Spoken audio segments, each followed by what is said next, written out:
بسم الله الرحمن الرحيم. الحمد لله والصلاة والسلام على رسول الله وآله وصحبه ومن والاه.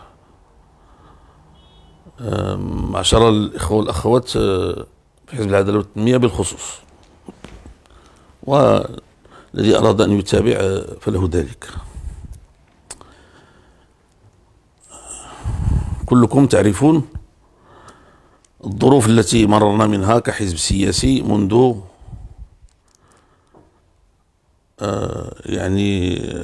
الإعفاء الذي أعفاني فيه جلالة الملك من رئاسة الحكومة، والتفاعل الإيجابي الذي تفاعلنا فيه، والتعيين الذي تبعه للأخ الدكتور سعد الدين العثماني كرئيس للحكومة، ثم بعد ذلك انتخابه أمين عاما للحزب.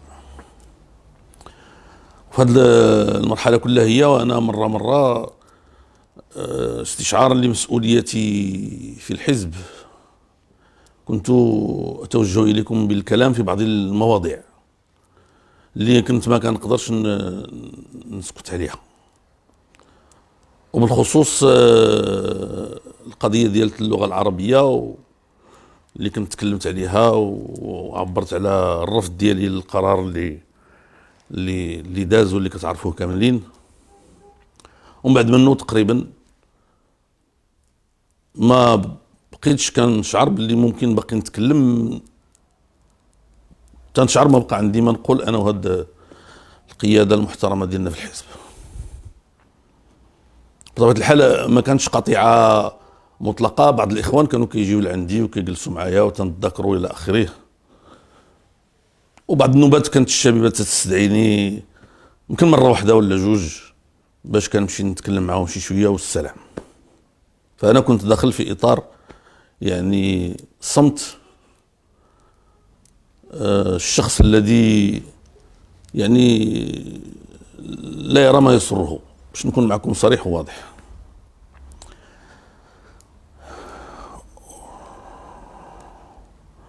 وحال بيني وبين ان اغادر الحزب بكل صدق باش نقولها لكم، وراس تظهر لي سبق لي قلت لكم هذا الكلام.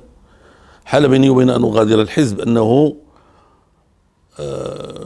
ما بغيتش في شي لحظه يوقف علي الحزب لمهمه معينه او تدخل معين او شيء من هذا القبيل ونتسمى خويت به. ما صافي ما بقاتش الامور بالنسبه لي كما هي.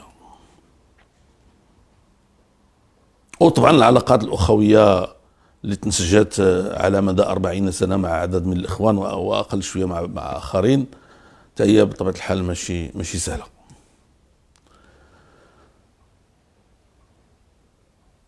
ولكن هاد الايام هذه حدثت في المغرب احداث كبيره.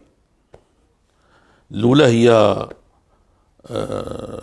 القرار الصائب ديال جلاله الملك بالتصفيه ديال القضيه ديال القرقرات بالطريقه الموفقه التي ربما حياها العالم كامل، ماشي غير القوى الوطنيه الداخليه. ثم بعد ذلك هذا الاعتراف ديال الرئيس الامريكي بالسياده ديال المغرب على الاقاليم الجنوبيه ديالو، وبطبيعه الحال بهذا الاستئناف ديال العلاقات من خلال اعاده فتح هذا المكتب ديال التواصل بين المغرب وبين دولة إسرائيل. وكنت غادي نتكلم في هذيك الوقت كنت غادي نتكلم ونبدي بالرأي ديالي ونشرح ونوضح، ولكن بكل صدق قلت نخلي، لأنه كاين حزب سياسي عنده أمين عام وعنده أمانة عامة، وكيف ما تكلمت غيبان بحال شي شويه تنضيق عليهم بشكل او باخر او تنشوش عليهم. ما بغيت لا نشوش عليهم لا نضيق عليهم.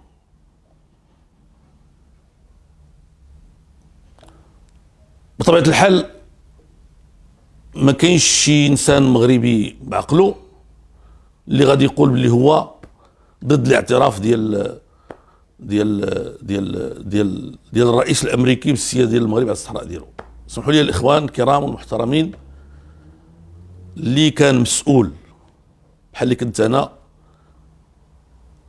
تيعرف شنو هو الوزن ديال هذا القرار.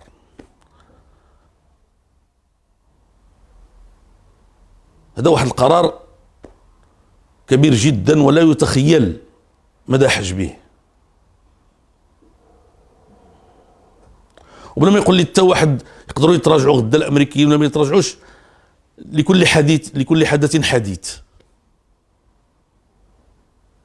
كنهضروا على الواقع هو هذا، وهذا شيء كبير جدا. وانا اللي كنت رئيس ديال الحكومه وما كنتش كنتدخل في القضيه ديال الصحراء الا باذن من جلاله الملك، لسبب واحد بسيط، وهو انه هذه القضيه هذه انا كنت كنعتبرها قضيه سياديه، وما يمكنش لرئيس الحكومه يتدخل فيها الا بالاذن ديال جلاله الملك. لانها علاش؟ لانها فيها معركه دامت 40 سنه او اكثر، وهي في الحقيقه راه من الاستقلال ديالنا وهذه القضيه خدامه. انا باقي كنتذكر هذا الشيء، كنتذكر التدخل ديال وزير الداخليه ديك الساعات السي محمد بن هيمه ملي كان كيتكلم مع الناس ديال الصحراء،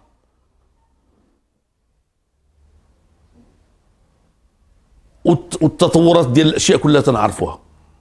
ولكن احنا دزنا من مراحل صعيبه جدا، ماشي سهل شنو كانت كدير مع الاسف الشديد القياده الجزائريه باش باش باش باش باش تحطم العلاقه ديالنا باقاليمنا الجنوبيه، وباش تدخل البلاد كلها في خطر لا يعلم مصيره الا الله. باش نكون معكم صريح وواضح، بل غنقول لكم واحد السر. كاين المرات اللي كان سيدنا هو تيتصل بيا باش يطمئني. واحد النهار مشيت لموريتانيا وكانت قضيه في الامم المتحده، وهو اتصل بيا، عرفني منزعج غايه الانزعاج، متخوف من شي قرار كان ربما غيصدر الامم المتحده. هو اتصل بيا تيطمئني، تيقول لي السي نكيران راه كلشي الحمد لله هذا مزيان الى اخره. بلا ما نقول لكم المرات اللي استقبلت فيهم روس، ولا اللي كيعرف، ولا اللي استقبلت فيهم غير واحد السفير الامريكي كان عندنا هنايا، بغيت كنتكلم معاه حتى عزيت انا على راسي. هذا حدث كبير جدا.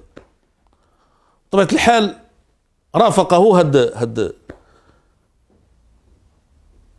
الاستئناف ديال العلاقات اللي كانت بين المغرب واسرائيل من 94 حتى 2002، رافقه في نفس الوقت. وبطبيعة الحال حنايا كحزب سياسي جاي من الحركة الإسلامية، الثقافة ديالنا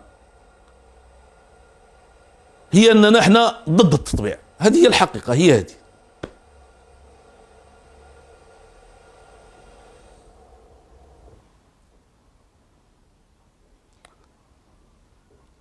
واش هذا تطبيع ولا ماشي تطبيع؟ على كل حال المغرب راه ماشي هو دولة أخرى، سمحوا لي. والمغرب راه كنظن كيعرف اش كيدير، وراه غادي بخطوات يعني محدودة ومضبوطة. ورا جلالة الملك هو اللي تيتخذ القرار في هذا المجال، وراه اتخذ القرارات اللي اتخذ. لما اتخذ جلالة الملك القرارات اللي اتخذ، ممنع على حتى شي واحد يبين الرأي ديالو في الموضوع.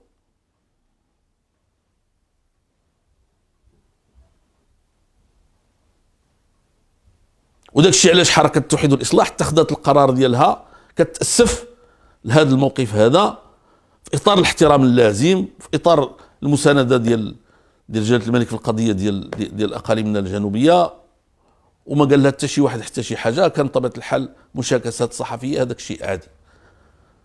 ولكن الإخوان المحترمين، الأمانة العامة ديال الحزب اجتمعات ودارت بلاغ وتمنات فيه القرار ديال جلالة الملك بالتشديد والتغليظ والتوكيد.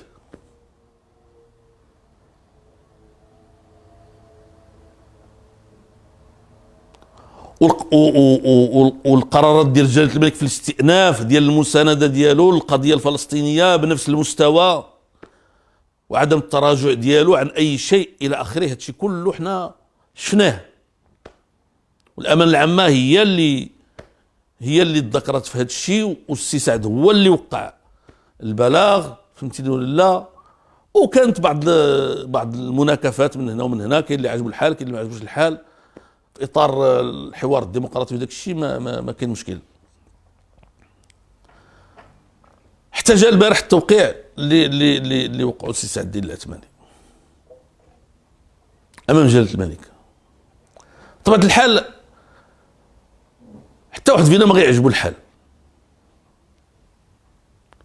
ولكن سمحوا لي، ما بين ما يعجبناش الحال ونقولوها كاع، ولا نراسلوا رئيس المجلس الوطني، ولا نراسلوا الاخ الامين العام شي، وما بين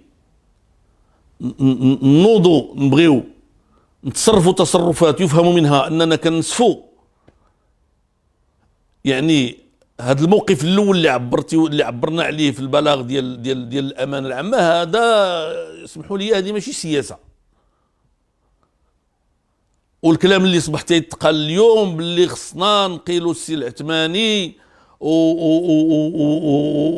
ونكلفوا السي سليمان برئاسه الحزب الى اخره، انا اسمحوا لي هذا ماشي هو الحزب اللي كنعرف. الحزب اللي كنعرف حزب ديال المؤسسات، والمؤسسات كتجتمع في الوقت المناسب وكتناقش. ولكن قبل ما ندخل لهذه القضيه هذه اللي هي مهمه بالنسبه لي، مهمه جدا واساسيه، بغي نقول لكم باللي الحزب اليوم ماشي حزب سياسي عادي، هو حزب سياسي كيترأس الحكومه هذه 10 سنوات، من 2011، من 29 نوفمبر 2011. واذا بصفته كيترأس الحكومه راه هو عضو اساسي في البنيه ديال الدوله اللي كيترأسها جلاله الملك، واللي هو اللي كيتخذ القرار بصفه عامه، ولكن بالخصوص في القضايا المصيريه والسياديه بحال هذه. انه ما يعجبناش الحال هذاك حقنا، ولكن ما يمكن ليناش نبداو نقولوا كلام او نتصرفوا تصرفات اللي تسمى فيها اننا خذلنا الدوله ديالنا في قضيه حرجه وفي لحظه حرجه. سمحوا لي، والله يشهد ان هذا الكلام هذا فكرت باش نقولوا البارح في الليل، ونطلب منكم تسكتوا الله يجزيكم بخير. طبعا انا ما عنديش دابا صفه، انا فقط عضو في المجلس الوطني، ولكن كنعرف باللي الحمد لله عندي مكانه اللي كتسمح لي نخاطبكم بهذا الخطاب. وسكت حتى لهذا الصباح، حتى سمعت عاوتاني هذا الشيء هذا اللي كيروج والناس اللي كيتكلموا فيه، وما عجبنيش الحال، لانه حزب العداله والتنميه خصو ما يلعبش. سمحوا لي، النهار الاول فاش دخلنا لهذا المسار السياسي، دخلنا لهذا المسار السياسي بسبب بسيط، وهو قلنا نكونوا قراب من مراكز اتخاذ القرار يعرفونا على حقيقتنا، ما يظلموناش بحال اللي كتظلم الحركات الاسلاميه في العالم. ومشينا الحمد لله، واحد الوقت بلادنا وقفت علينا وقفه صحيحه، ولقاتنا الحمد لله في الوقت المناسب، وخرجنا من الربيع العربي كأحسن ما تخرج أي دولة، ويمكن أحسن خروج اللي وقع في الأمة العربية كلها هو ديال المغرب الحمد لله. وحتى واحد ما غادي يقدر ينكر الدور ديال العدالة والتنمية في هذا الخروج اللي خرج. ومشينا الحكومة 5 سنوات، وماشي كنا دائما متفقين فيها مع الدولة بما في ذلك مع جلالة الملك، باش نكون معكم صريح، ولكن كنا كنحلوا المشاكل بيننا وبينه بالاحترام اللازم والتقدير اللازم والتوقير اللازم لجلالة الملك.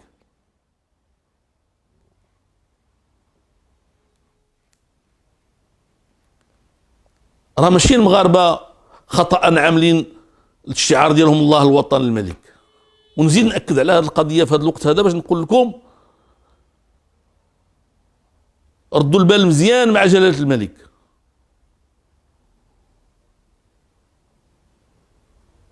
غنقولها اليوم واخا شويه قاصحه عليا، غنقول لكم كانوا ملي كيجيو لعندي الاجانب وتيجبدوا معايا الملكيه، تنقول لهم شوفوا الا جيتيو ولقيتيو الملكيه غتلقاو المغرب، لما لقيتيوش الملكيه ما عرفتكمش اش غتلقاو.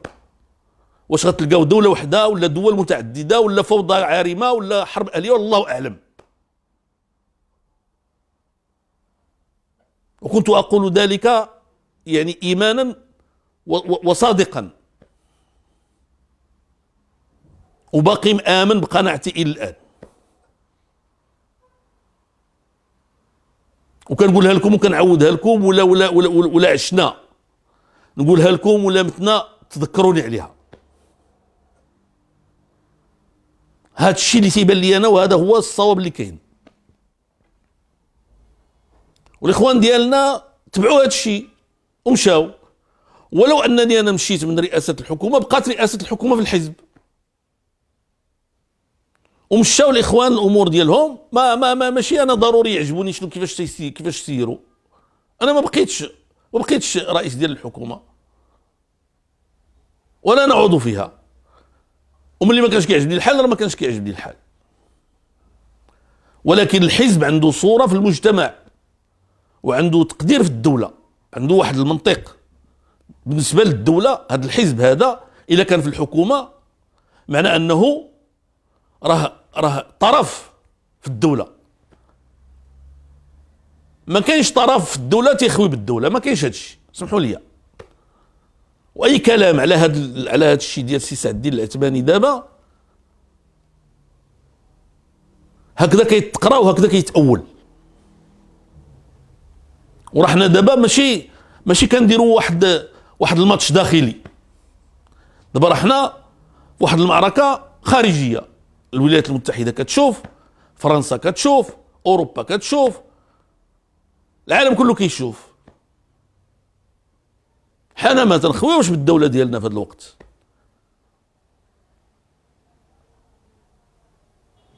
وخصوصا كما قلت لكم ان هذا الشيء هذا تيتهيأ على بكري.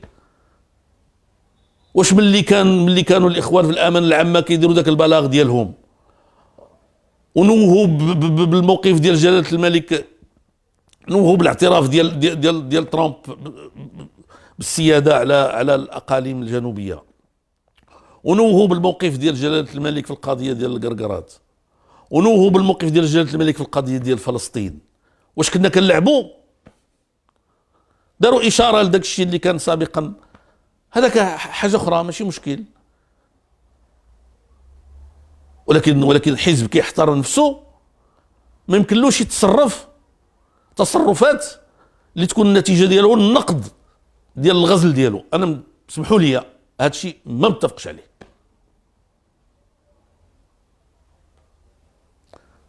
طيب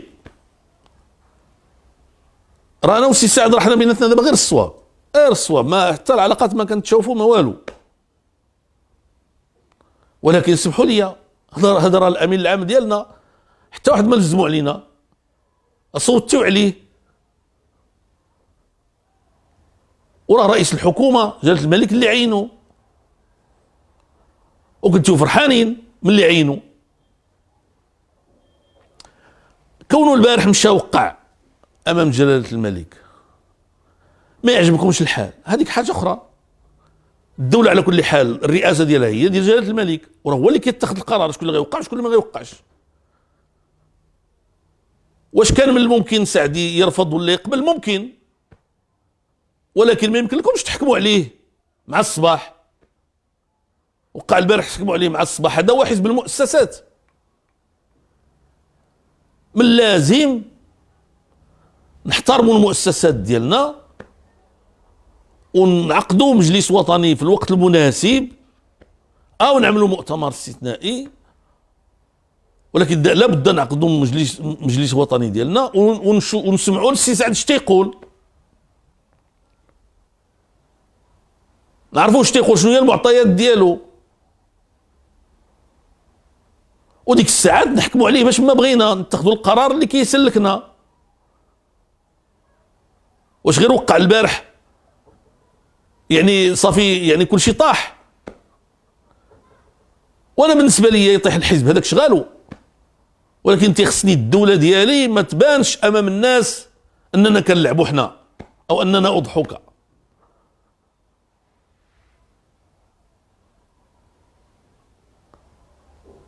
خصكم ما تنساوش المواقف ديال جلالة الملك المشرفة، لا في القضية ديالنا ديال الصحراء، لا في القضية ديال فلسطين، لا في القضية ديال الحزب ديالنا. سمحوا لي الاخوان، هذا الحزب راه كان مطلوب يتحل من النهار اللي جا سيدنا، بعد ما مات الحسن الثاني بشويه كان مطلوب يتحل.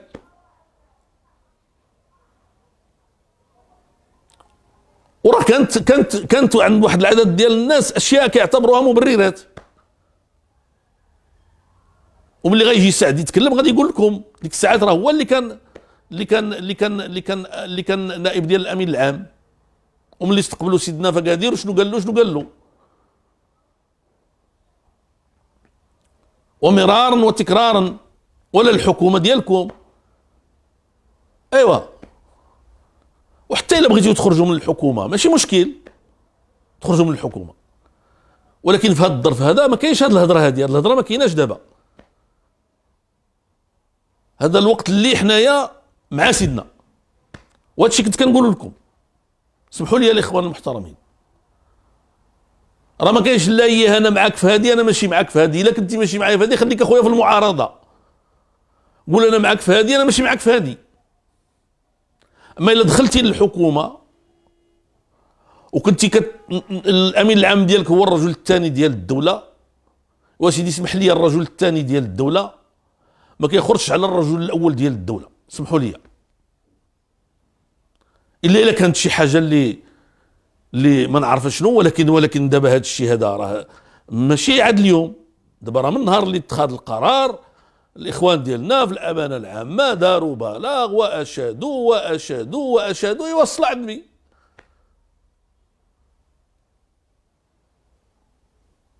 ولا خلينا دعنا نشيد وكذا الى اخره، وفي الاخر نتخواو لا ما يمكنش. اللي تيدخل لهذا الشيء تيدخل له بالقاعده، واللي غادي يخرج منه تيخرج منه بالقاعده.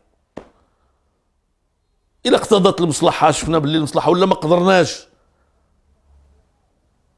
قدرناش على واحد الحاجه كنقولوها في الوقت المناسب باش الدوله كتتخذ الاحتياطات ديالها والاجراءات ديالها. ماشي تخليو حتى يجي سعد الدين العثماني قدام سيدنا وقدام العالم كامل ويوقع وتخرجوا تقولوا لا صافي حنا ما تليناش متفقين، ما تليناش لاعبين، غنحيدوا العثماني من رئاسه الحزب. ما تحيدوش من رئاسه الحزب، ما تحيدوش من رئاسه الحكومه. هذا الوقت ديال تنتروس وراء جلاله الملك. البلاد ايطون كيستيون، السمعه ديالها اقل من الجنوبيه. القضيه ما فيهاش اللعبه الاخوان المحترمين، ولهذا ارجوكم كفوا. الا كنا دوله، الا كنا حزب ديال المؤسسات وعندنا مجلس وطني وعندنا المؤتمر، ملي نجيو للمجلس الوطني نديروا اللي بغينا، ملي نجيو للمؤتمر نديروا اللي بغينا. ما يمكنليناش نضغطوا اليوم على الدكتور سعد الدين العثماني ويمشي لا قدر الله يقدم استقالته ولا شوف شنو غادي يعمل، ونوليو في ازمه نخلقوها حنا للدوله ديالنا. لا، الا كانت تكون هذه الازمه تكون عندنا حنا. هو اللي ترأس الجلسه ديال الامانه العامه، وهو اللي وقع البيان، ومعاه الامانه العامه، وكانوا فرحانين. وملي تلقاو المره اللي من بعد كانوا فرحانين يعني بالاصداء اللي كانت عند هذاك البلاغ وكذا الى اخره. والى دخلتي لشي حاجه بحال هكذا خصك تمشي حتى للنهايه. الدوله ما فيهاش اللعب وما معهاش اللعب وما خصش يكون معها اللعب.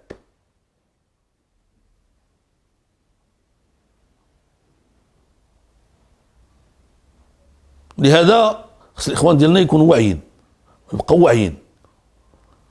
وانا تنكرر تنقول لكم اليوم ما عندنا الا موقف واحد، وهو المسانده ديال جلاله الملك، لاننا كنترأسوا الحكومه ماشي حتى اعضاء فيها. هذه ماشي قضيه بيننا وبين العثماني. والعثماني ملي غادي يجي عندنا المجلس الوطني ويشرح لنا داك الشيء اللي تيقول غنقولوا له راينا.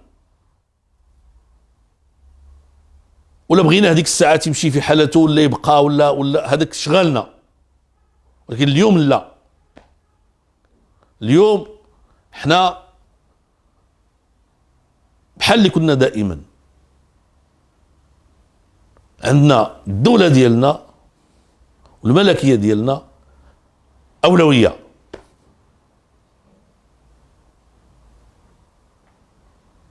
وثم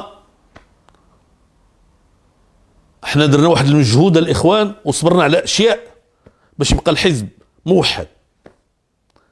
إلا كل واحد بغى يدير داكشي اللي قال له راسو ما غاديش يبقى حزب موحد. انا كنت عارف بلي واحد العدد ديال الخصوم ديالنا كانوا باغيني نخرج من الحزب واحد الوقت، وكاين اللي كيقول لك دير حزب اخر وداك الشيء، وكنعرف بلي هذا الشيء هذا غيشت الحزب، ولا شت الحزب غيبقى لنا حتى دور في المجتمع.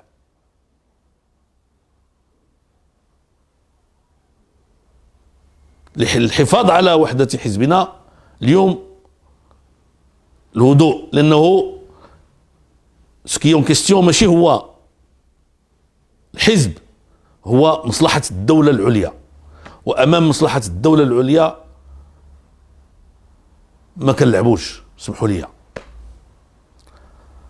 أرجو أن أكون قد كنت واضحا في كلامي، وأطلب من الإخوة أن يهدأوا وينتظروا الوقت المناسب اللي غادي نتكلموا فيه مع الأمين العام ديالنا. والسلام عليكم ورحمة الله تعالى وبركاته.